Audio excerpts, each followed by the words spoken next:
Vladimir Poutine s'était récemment dit ouvert à négocier avec l'Ukraine, mais sans Volodymyr Zelensky. Or, cette semaine, Zelensky, lui, s'est déclaré prêt à négocier directement avec Poutine. Alors, en parallèle à tout ce bazar et à toutes ces déclarations, le plan de Donald Trump ayant pour objectif de mettre fin à la guerre s'apprêterait à être dévoilé. Alors, est-ce que l'on se rapproche d'une trêve, voire de la paix entre l'Ukraine et la Russie? Salut, c'est Hugo, j'espère que vous allez bien. C'est donc le sujet à la une des actualités du jour, exceptionnellement en voix off et donc sans la caméra aujourd'hui, c'est vendredi. Je le disais donc, les négociations de paix entre l'Ukraine et la Russie n'ont jamais été aussi proches, ou en tout cas, le sujet est de plus en plus sur la table. Et chose rare donc, le président ukrainien Volodymyr Zelensky a même affirmé être prêt à discuter en direct avec le président russe Vladimir Poutine. Et c'est un changement de posture assez radical par rapport à la posture qu'il avait tendance à adopter depuis le début du conflit, à savoir refuser catégoriquement de négocier avec la Russie tant que le territoire ukrainien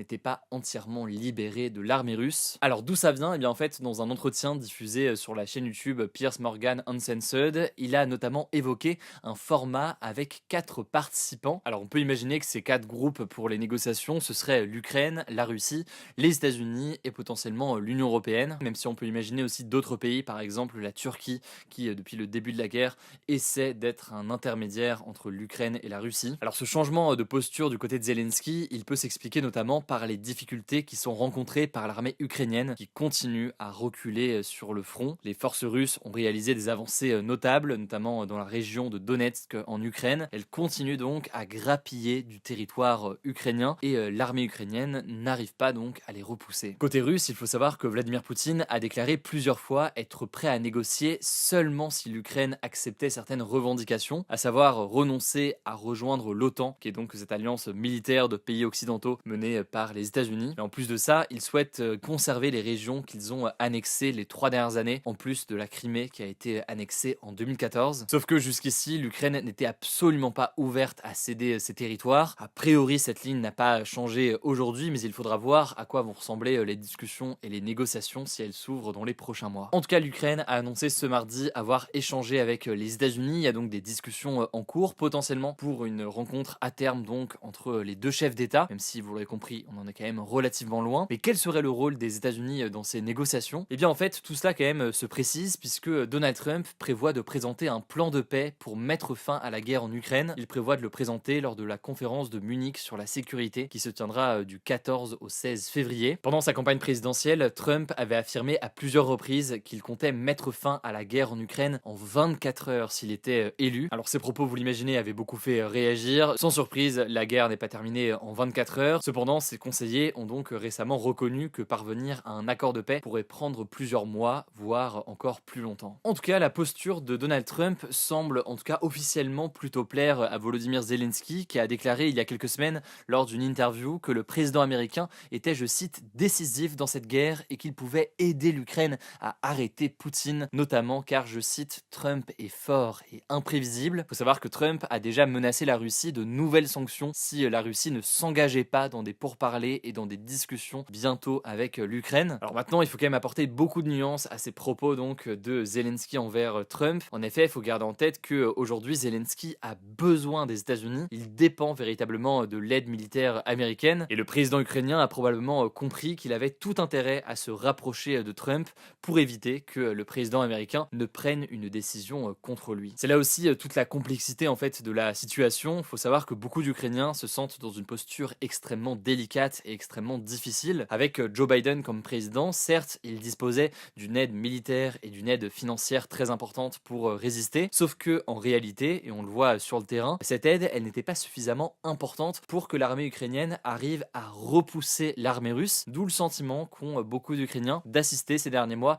à une sorte de mort lente de l'Ukraine. Ici, dans le cas des républicains et dans le cas de Trump, la situation est beaucoup plus imprévisible en quelque sorte. On sait que les républicains ne sont pas favorables au fait de continuer à livrer massivement de l'aide à l'Ukraine. Autrement dit, on peut supposer que Zelensky a compris qu'il n'aurait pas de la part de Trump une aide militaire massive. Il se tourne donc vers la seconde option, à savoir donc des négociations qu'il espère en sa faveur. Alors rapidement, en quoi consiste ce plan de Trump? Il vise à instaurer déjà un cessez-le-feu et à engager donc des négociations de paix entre les deux pays. Alors les médias ukrainiens, mais aussi certains médias du monde entier, estiment qu'il y aurait un gel du conflit selon les lignes de front actuelles. On ne sait pas exactement ce que ça voudrait dire en fait pour les territoires ukrainiens qui sont occupés aujourd'hui par la Russie? Est-ce qu'ils resteraient dans un statut indéterminé? Est-ce qu'ils deviendraient russes? Et est-ce que réellement l'Ukraine serait prête à renoncer à une si grande partie de son territoire? Mais ce plan, selon les révélations qui ont été faites par plusieurs médias, il fournirait aussi à l'Ukraine des garanties de sécurité pour empêcher de futures attaques de la Russie. En revanche, attention,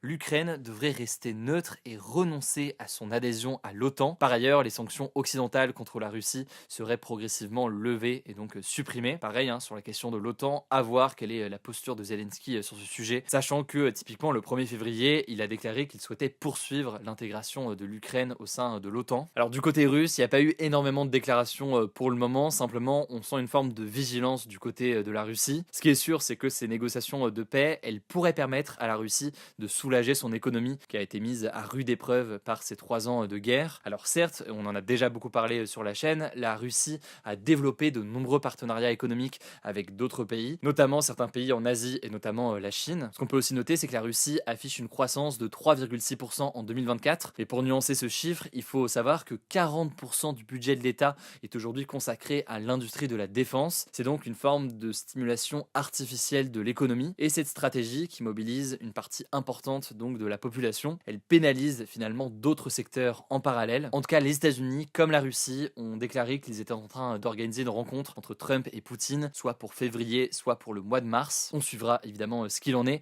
Au passage, je tiens à le dire, pour tous ceux qui suivent ce format en version podcast ou alors pour tous les nouveaux, on va maintenant regrouper nos interviews, donc les interviews qu'on publie de plus en plus sur notre chaîne YouTube des grands formats. On les publie aussi désormais directement sur un seul flux de podcasts, plutôt que d'avoir plusieurs podcasts. On va donc tout regrouper progressivement sur un seul podcast. C'est plus facile pour vous, ça permet de recevoir et les interviews et les actus du jour. Peut-être aussi qu'on va y intégrer les actus pop. Pour du coup suivre tout ça, vous tapez Hugo Décrypte sur Spotify, Apple Podcast ou autre, vous allez pouvoir le suivre. Vous êtes de plus en plus nombreux, donc merci beaucoup. Voilà donc pour les actualités aujourd'hui. Je vous laisse avec Léa pour les actualités en bref et je reviens juste après pour ma petite recommandation culturelle de la semaine. Merci Hugo et bonjour à tous. On commence avec cette actu. L'Assemblée nationale a adopté ce jeudi un texte qui durcit les conditions du droit du sol dans le département d'outre-mer de Mayotte. Le droit du sol, c'est un principe selon lequel une personne acquiert la nationalité d'un pays simplement en y étant née, peu importe la nationalité de ses parents. Mais ces dernières années, face à une immigration clandestine importante à Mayotte, notamment en provenance des Comores, qui est un archipel voisin, les conditions d'obtention de la nationalité française ont déjà été durcies. Depuis 2018, il existe une dérogation à Mayotte. En gros, il faut que l'un des deux parents ait au jour de la naissance été présent de manière régulière en France depuis au moins 3 mois. Et donc le texte voté ce jeudi et porté par les Républicains élargit cette condition aux 2 parents et étend la durée nécessaire de leur présence régulière sur le territoire français à 3 ans. Sauf que ce texte, qui doit encore être voté par le Sénat, est loin de faire l'unanimité. Les députés de gauche jugent cette mesure indécente et selon eux, elle ne respecte pas les valeurs de la France. De son côté, Marine Le Pen, la présidente du groupe RN à l'Assemblée nationale, qui a voté cette loi, estime que c'est un signal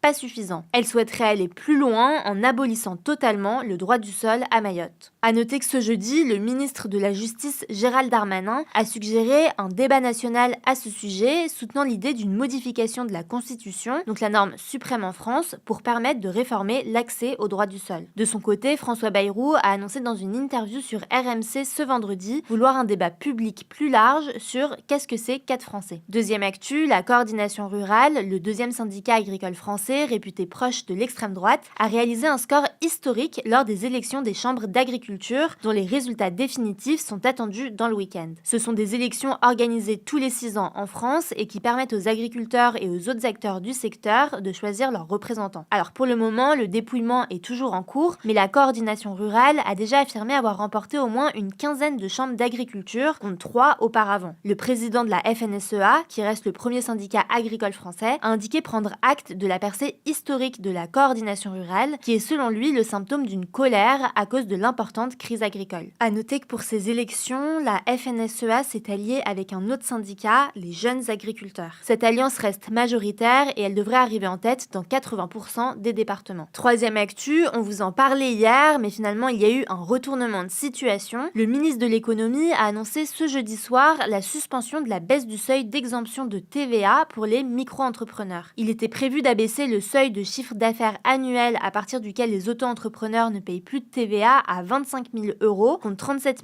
500 € auparavant, obligeant donc environ 250 000 auto-entrepreneurs supplémentaires à collecter la TVA. Mais cette mesure mesure, elle est fortement critiquée par l'opposition et les fédérations des petites entreprises. Résultat, le gouvernement a donc annoncé une concertation afin de l'ajuster si nécessaire. Je vous renvoie à nos actus d'hier si vous voulez en savoir plus. Quatrième actu, Donald Trump a signé ce jeudi un décret qui prévoit des sanctions contre la Cour pénale internationale. La CPI, c'est une institution judiciaire internationale créée pour juger les personnes accusées des crimes les plus graves, comme le génocide, les crimes contre l'humanité ou les crimes de guerre. Et donc concrètement, ce décret interdit aux dirigeants, aux employés, aux agents de la CPI ainsi qu'aux plus proches membres de leur famille d'entrer aux États-Unis. Le texte prévoit aussi de geler leurs avoirs dans le pays. En fait, Donald Trump accuse l'institution d'avoir, je cite, abusé de son pouvoir. Il dénonce notamment un mandat d'arrêt que la CPI a émis contre le premier ministre israélien Benjamin Netanyahou et son ancien ministre de la Défense, Yoav Gallant, qui sont soupçonnés de crimes de guerre et de crimes contre l'humanité pour la guerre à Gaza. De son côté, la CPI a condamné les sanctions américaines et s'est engagée, je cite, à continuer à rendre justice dans le monde. À noter que ni les États-Unis ni Israël ne sont membres de la CPI. Cinquième actu, les Émirats Arabes Unis vont construire en France un campus dédié à l'intelligence artificielle. C'est ce qu'a annoncé l'Élysée ce jeudi. En fait, un accord de partenariat sur l'IA a été signé ce jeudi à Paris en présence d'Emmanuel Macron et du président émirati. Il s'agit du premier grand investissement annoncé à l'occasion du sommet sur l'IA qui s'est ouvert ce jeudi à Paris et qui se tiendra jusqu'au 11 février. Et donc ce campus, dont la localisation précise n'a pas encore été définie, devrait comprendre un data center géant, donc une infrastructure remplie de serveurs qui stockent et gèrent toutes les données qu'on utilise sur Internet, comme les vidéos, les jeux et les réseaux sociaux. Ce data center devrait surtout permettre de couvrir les besoins nécessaires à l'intelligence artificielle qui consomme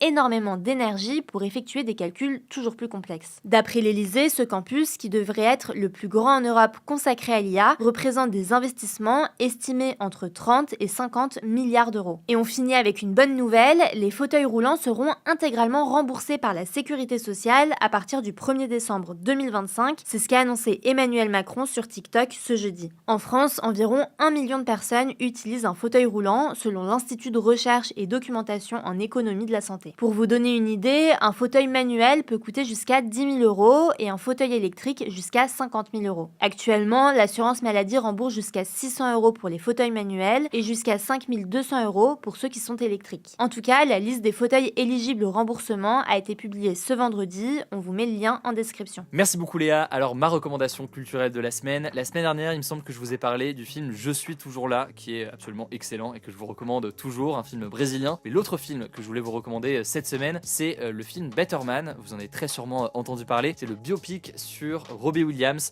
donc le chanteur et l'artiste britannique. Alors je suis peut-être un petit peu biaisé parce que j'ai grandi avec un père anglais qui nous faisait écouter du Robbie Williams quand on était petit, mais tout de même j'ai trouvé le film vraiment très bien et c'est une approche assez particulière et originale puisqu'ils ont décidé de représenter Robbie Williams avec un singe. Bref, le film s'appelle Better Man et il est en ce moment au cinéma. Voilà donc pour les actualités aujourd'hui. Rendez-vous donc ce week-end pour une nouvelle interview. Elle est aussi disponible sur notre format podcast. Je le disais, vous tapez Hugo Décrypte, vous allez pouvoir le retrouver. Prenez soin de vous, prenez soin de nos proches et puis on se dit à lundi pour le retour des actus.